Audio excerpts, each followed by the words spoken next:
ভালোবাসা মানে 2-4 দিন যত্ন নিয়ে তার সাথে সময় কাটিয়ে ইচ্ছেমতো ব্যবহার করে তাকে ছেড়ে দেওয়া নয়। ভালোবাসা মানে নিজের প্রিয় মানুষটাকে ভালোবেসে আগলে রাখা, যত্নে রাখা, তার ছোট ছোট ইচ্ছাগুলোকে গুরুত্ব দেওয়া, তাকে তার মতো করে বোঝার চেষ্টা করা, তার সুখ দুঃখ আনন্দগুলোকে নিজের করে নেওয়া, তার মনের কথাগুলোকে অনুভব করতে পারা, সারা জীবন তার দায়িত্ব নেওয়া, ভবিষ্যতে তাকে নিজের করে আগলে রাখা। অবহেলা যে এত সুন্দরভাবে করা যায় জানতাম না। অনলাইনে এসে মেসেজ সিন না করা, অন্যের সাথে কলে ব্যস্ত থাকা, দিনের পর দিন ইগনোর করে যাওয়া।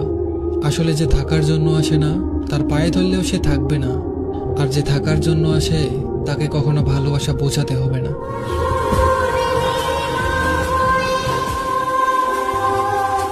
মাথা ব্যথা করলে মাথা ব্যথার ওষুধ খেতে হয়, তার জন্য মাথা কেটে ফেলতে হয় না। ঠিক তেমনই আপনি আপনার জীবনে সেই সব মানুষদের ছুঁড়ে ফেলে দেন যাদের কারণে আপনার ভালো থাকা হয়ে ওঠে না। নিজের মনকে সবসময় ভালো রাখুন, কারণ মনটা চলে গেলে শরীরটার 2 পয়সাও দাম নেই। তাই মনের যত্ন নিতে শিখুন, মন না থাকলে এই জীবন অর্থহীন।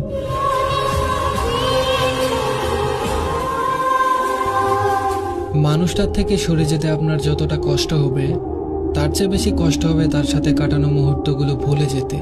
আবার তার চাইতেও বেশি কষ্ট হবে তার সাথে গড়ে ওঠা বহুদিনের অভ্যাসগুলো থেকে বেরিয়ে আসতে। ভাবুন তো, কোনো একদিন সকালে ঘুম থেকে উঠে দেখলেন গুড মর্নিং লেখা মেসেজটা আর আসেনি।